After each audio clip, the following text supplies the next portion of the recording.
Hi friends, welcome to my recipe corner. അപ്പോൾ ഇന്ന് ഞാൻ ഒരു ഡ്രിങ്ക് റെസിപ്പിയാണ് ചെയ്യുന്നത്.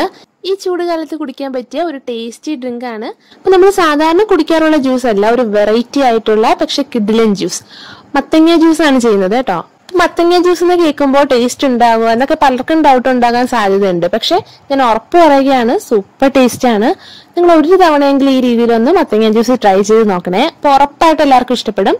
അപ്പൊ അതിനു മുന്നേ എന്റെ ചാനൽ ആദ്യമായിട്ട് കാണുന്നവരൊന്ന് സബ്സ്ക്രൈബ് ചെയ്തേക്കണേ. അതുപോലെ തന്നെ വീഡിയോ ഇഷ്ടപ്പെട്ടാൽ ലൈക്ക് ചെയ്യുക, ഷെയർ ചെയ്യുക. അപ്പൊ ഇത് ജ്യൂസിന് വേണ്ടിയിട്ട് ഞാൻ ഈ സൈസിലുള്ള മത്തൻ പീസാണ് എടുത്തിരിക്കുന്നത്. അപ്പൊ ഇതൊരു 2 ഗ്ലാസ് ജ്യൂസിന്റെ അളവാണ്. അപ്പൊ ഈ മത്തൻ എടുക്കുമ്പോൾ ആവശ്യത്തിന് പഴുത്ത മത്തൻ എടുക്കാൻ ശ്രദ്ധിക്കണം കേട്ടോ. ഇനി തൊലിയെല്ലാം മാറ്റി വൃത്തിയാക്കി ഒന്നങ്ങ് മുറിച്ചെടുക്കാം. അപ്പൊ ഇത് ഈ ഒരു വലിപ്പത്തിന് മുറിച്ചെടുത്താൽ മതി കേട്ടോ. മുറിച്ചെടുക്കുമ്പോൾ ശ്രദ്ധിക്കുക, തൊലി പൂർണ്ണമായിട്ട് നീക്കണം. അതുപോലെ തന്നെ അരിയുള്ള ഭാഗവും പൂർണ്ണമായിട്ട് വൃത്തിയാക്കി എടുക്കണം. അപ്പൊ ഇത് വൃത്തിയാക്കി എടുത്തിട്ടുണ്ട്. ഇനി ഇതൊന്ന് കുക്ക് ചെയ്തെടുക്കണം. അപ്പൊ മത്തൻ പീസ് ഞാനൊരു പാനിലേക്ക് മാറ്റിയിട്ടുണ്ട്. ഇനി ഇതൊന്ന് കുക്ക് ആവാൻ വേണ്ടി കുറച്ച് വെള്ളം, ഞാനിപ്പോ 1 കപ്പ് വെള്ളമാണ് ചേർക്കുന്നത്. ഇനി 2 ഏലക്ക. അപ്പൊ ഏലക്ക കയ്യിലില്ലെന്നുണ്ടെങ്കിൽ അവസാനം കുറച്ച് ഏലക്ക പൊടി ചേർത്താലും മതി. ഇനിയിപ്പോ ഞാൻ മത്തൻ പീസിൽ ഒരു മധുരം കിട്ടാൻ വേണ്ടിയിട്ട് 1 ടേബിൾ സ്പൂൺ പഞ്ചസാര കൂടി ചേർക്കാണ്.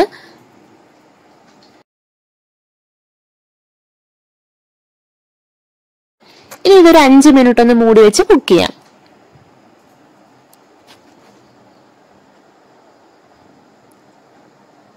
അപ്പൊ മത്തൻ പീസ് ഒരുപാട് അങ്ങ് വെന്ത് പോകേണ്ട ആവശ്യമൊന്നുമില്ല കേട്ടോ.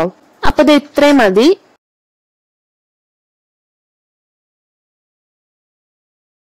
ഇനി ഇത് നന്നായിട്ടൊന്ന് തണുക്കാൻ വെക്കാം. അപ്പൊ ഇതിപ്പോ നന്നായിട്ട് തണുത്തിട്ടുണ്ട്, ചൂടൊക്കെ മാറിയിട്ടുണ്ട്. അതുപോലെ തന്നെ 2 ഏലക്കായുടെയും പുറന്തോടൊക്കെ മാറ്റി കുരു മാത്രം എടുത്തിട്ടുണ്ട്. അപ്പൊ ഇനി ഇതിനെ ജ്യൂസ് ആക്കി എടുക്കാൻ വേണ്ടിയിട്ട് ജാറിലേക്ക് മാറ്റാം. ഇനി ഇതിലേക്ക് മൊത്തം ഞാൻ 2 കപ്പ് പാലാണ് യൂസ് ചെയ്യുന്നത്. അതിൽ 1 കപ്പ് പാല് ഞാൻ ഇതേപോലെ ഫ്രീസ് ചെയ്തിട്ടാണ് എടുക്കുന്നത്. അപ്പൊ നിങ്ങൾക്ക് വേണമെങ്കിൽ 2 കപ്പും ഫ്രീസ് ചെയ്തിട്ട് യൂസ് ചെയ്യാം. അപ്പൊ എനിക്ക് ഒരുപാട് കട്ട് വേണ്ട എന്നുള്ളത് കൊണ്ട് ഞാൻ 1 കപ്പ് പാല് മാത്രമേ ഫ്രീസ് ചെയ്തിട്ടുള്ളൂ. ബാക്കി തണുപ്പിച്ച പാലായിട്ട് ഒഴിക്കുകയാണ്. ഇനി ആവശ്യത്തിന് പഞ്ചസാര, ഞാനൊരു 4 ടേബിൾ സ്പൂൺ പഞ്ചസാര എടുത്തിട്ടുണ്ട്. ഇനി ഇത് നന്നായി ഒന്ന് അടിച്ചെടുക്കാം. ഇതിപ്പോ നന്നായിട്ട് അടിച്ചെടുത്തിട്ടുണ്ട്. ഇത് കണ്ടോ, ഒരു യെല്ലോ കളർ കൂടി ഉണ്ട്.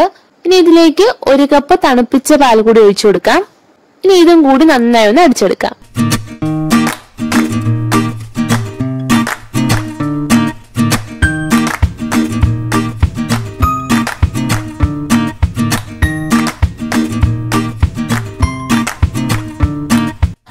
നമ്മുടെ ജ്യൂസ് ഇവിടെ റെഡി ആയിട്ടുണ്ട്. അരിച്ചെടുക്കേണ്ട ആവശ്യമൊന്നുമില്ല. അപ്പൊ നിങ്ങൾക്ക് വേണമെന്നുണ്ടെങ്കിൽ ഇതൊന്നെ ഒന്ന് അരിച്ചെടുക്കാം. അപ്പൊ നല്ല ടേസ്റ്റ് ആയിട്ടുള്ള ഒരു ജ്യൂസാണ്. ഇതിന്റെ ഇൻഗ്രീഡിയൻസ് ഒരിക്കലും മത്തങ്ങയാണെന്ന് മനസ്സിലാവത്തേ ഇല്ല, അത്രയ്ക്കും ടേസ്റ്റിയാണ്. അപ്പൊ ഒരിക്കലെങ്കിലും നിങ്ങൾ ട്രൈ ഔട്ട് ചെയ്ത് നോക്കുക, എന്നിട്ട് കമന്റ്സ് അറിയിക്കുക. അപ്പൊ ഇതുപോലൊരു ഈസി ആൻഡ് ടേസ്റ്റി റെസിപ്പി ആയിട്ട് നെക്സ്റ്റ് എപ്പിസോഡിൽ കാണാം. Till then take care and by.